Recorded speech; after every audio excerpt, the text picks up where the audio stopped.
Hey everyone, it's Zach with Palantir Research. Palantir may see a possible Ukraine refugee UK deal extension in the near future, and we finally get the Form 4s for the recent insider selling transactions. So starting with the new filings, we do see an additional 50,000 shares sold by Shyam Sankar. I won't go through all the Form 4s here since there's multiple, but we've already estimated the remaining holding here after the sell transactions. And I did see a funny X saying that Shyam Sankar sold all his shares, but clearly on the Form 4 that's not the case at all, with plenty of Class A and Class B left. And with the rest of the sales too we saw recently, we all know this is a small percentage of the holdings overall for the recent sell transactions from management, and that's in comparison to their overall remaining holdings for Class A and Class B. And even if their Class A shares are small too, we do show a big amount of Class B shares for some of these folks that would convert them for these sales. So no concerns for me at all in the short term, just make sure to check them out on your own time.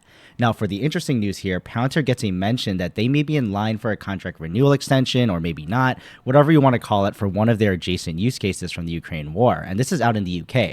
So with the headline, members of parliament are concerned with the risk of homelessness of Ukraine refugees in the UK, and they see that likely to rise. They expect with less sponsorships, this will push more Ukrainians to the streets, and these MPs point out too that they're not prepared to have a full and accurate picture of the homelessness of this population, which is compounded on an issue since they're not getting regular data on this, as they say.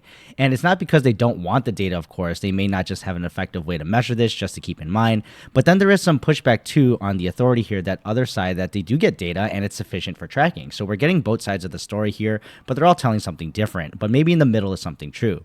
But either way, the homelessness of Ukrainian households is something they're wanting to closely monitor and bring up some status of the dangers of these people being on the streets in temporary living accommodations.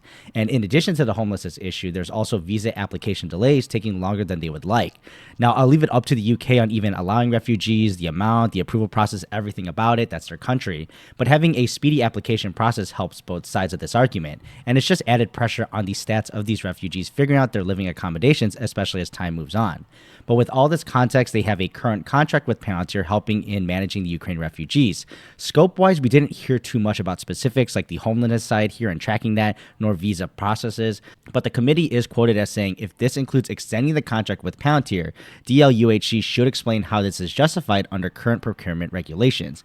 And they make sure also to bring up the free trial period that Palantir is well known for giving out, and if it's actually effective in this case. So I'm not saying this is a guaranteed extension or a guaranteed cut of the contract here. It sounds like it can go either way. It sounds like Palantir is coming up though in these conversations for Parliament and figuring out how to deal with the Ukraine war's refugees. So possibly we'll hear about an extension shortly. But let me know your thoughts below, and I'll see you in the next video.